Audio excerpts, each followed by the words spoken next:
गरीब मायका। मोहिनी के 3 बेटे थे। पति खूब अच्छा कमाता और बड़े घर के ऐश सब था मोहिनी के जीवन में। लेकिन एक चीज जो नहीं थी वो थी सुकून। मेरी बहन और मेरा भाई दोनों गरीब, लेकिन मैं मेरे पास तो नोट की बरसात है। तभी मोहिनी की बहन वीना उसके दरवाजे आ जाती है। अरे मोहिनी, कैसी है? मेरे घर में ना सिलेंडर खत्म हो गया है। तेरे पास तो इतने पैसे हैं, भरवा देना मेरा सिलेंडर। पैसे जैसे ही आ जाएंगे मैं दे दूंगी। तभी मोहिनी का पति राकेश आ जाता है। क्या है विना, ये अपने घर की परेशानी हम लोगों के घर ना गाया करो। तुम्हारी बहन को तुम लोगों पर तरस आ जाता है और वो पैसे देने लग जाती है। मुझे ये बिल्कुल पसंद नहीं है। ओ जीजा जी, नहीं, मैं तो वो बस अच्छा, मैं चलती हूँ। वीना वहां से चली जाती है। उसके जाने के बाद अच्छा किया जो आपने सुना दिया। अरे न जाने क्या सोचकर मेरे घर आ जाती है कि जैसे यहाँ तो भंडारा भरा है। अरे कितना तो दे दिया।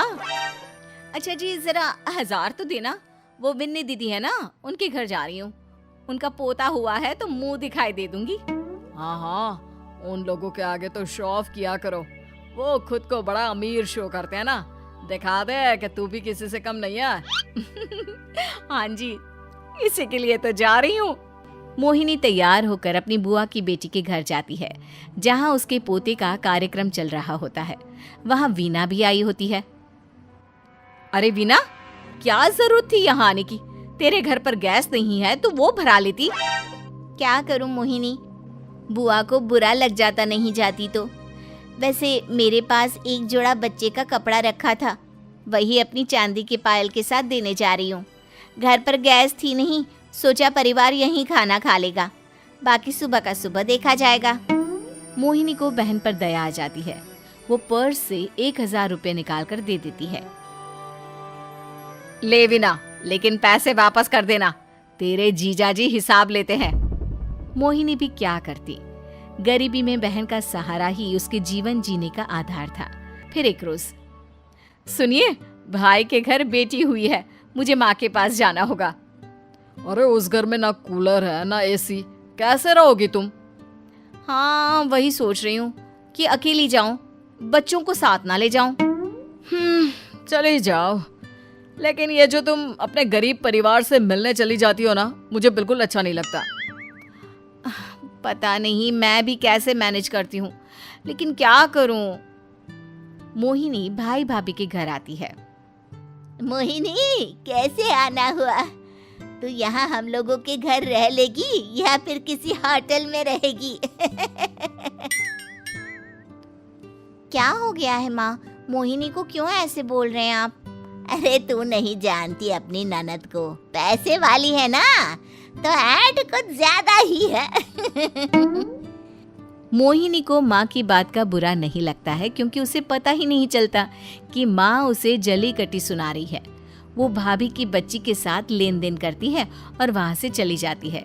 उसके जाने के बाद, माँ, क्यों आप मोहिनी को इतनी सारी बातें सुनाती हो? भाई का बेटा बोल पड़ता है। माँ, क्योंकि दादी जानती है कि बुआ के अंदर घमंड है। सही बोल रहा है मोहन। बहू भले तुझे ना दिखता हो, लेकिन मुझे और मोहन को दिखता है कि वो कितनी घमंडी है। मोहिनी मायके आती है, जहाँ गरीबी के कारण चीजें कम होती हैं। इस मोहन के बच्चे को काम पर लगा दो ना, किसी दुकान या किसी होटल में। बर्तन धो लिया करेगा, कम से कम 4 पैसे और आएंगे घर में।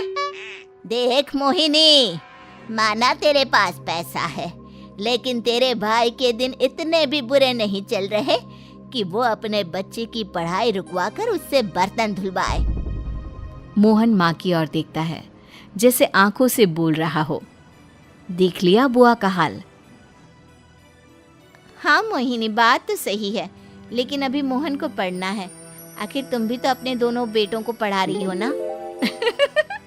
मेरे बेटों से कैसे कंपेयर कर सकती हैं आप? अरे वो तो कलेक्टर बनेंगे। हाँ, कल को वो मोहन को नौकरी में रख लेंगे, क्यों? मोहिनी कुछ दिन और रहकर चली जाती है। धीरे धीरे दिन बीतता है। मोहन बड़ा होता है और कड़ी मेहनत से सफल भी हो जाता है। मोहिनी, माँ के जाने के बाद तो तुमने भाई भाभी के घर जाना छोड़ ही दिया, क्यों? वो क्या है ना, उन लोगों का घर छोटा है, मेरे बच्चे जाना ही नहीं चाहते। पर तुझे क्यों अचानक मायके की बात याद आ गई? यार, मेरा तो मायका है, भाई भाभी है, मेरा तो आना जाना लगा ही रहता है। हाँ, क्योंकि तुझे आदत है ना ऐसे छोटे से घर में और कम पैसे में रहने की। वैसे क्या खबर है आजकल मायके की अपने?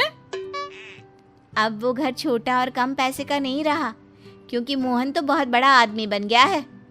फिर क्या? मोहिनी भाभी को फोन करती है। मोहन किसी बड़ी कंपनी का मैनेजर हो गया है क्या भाभी? क्या ये सच है? हाँ मोहिनी दीदी, अब तो हम लोगों के गरीबी के दिन कट गए। आपके भाई ने कोई अच्छे कर्म किए होंगे, जो हम लोगों का बेटा इतना अच्छा कमा रहा है। देख लो भाभी, पहले भी आपने कई गलतियां की थी, आप थोड़ा संभल कर चलना। भाभी को मोहिनी की बात समझ में नहीं आती कि वो क्या कहना चाहती है।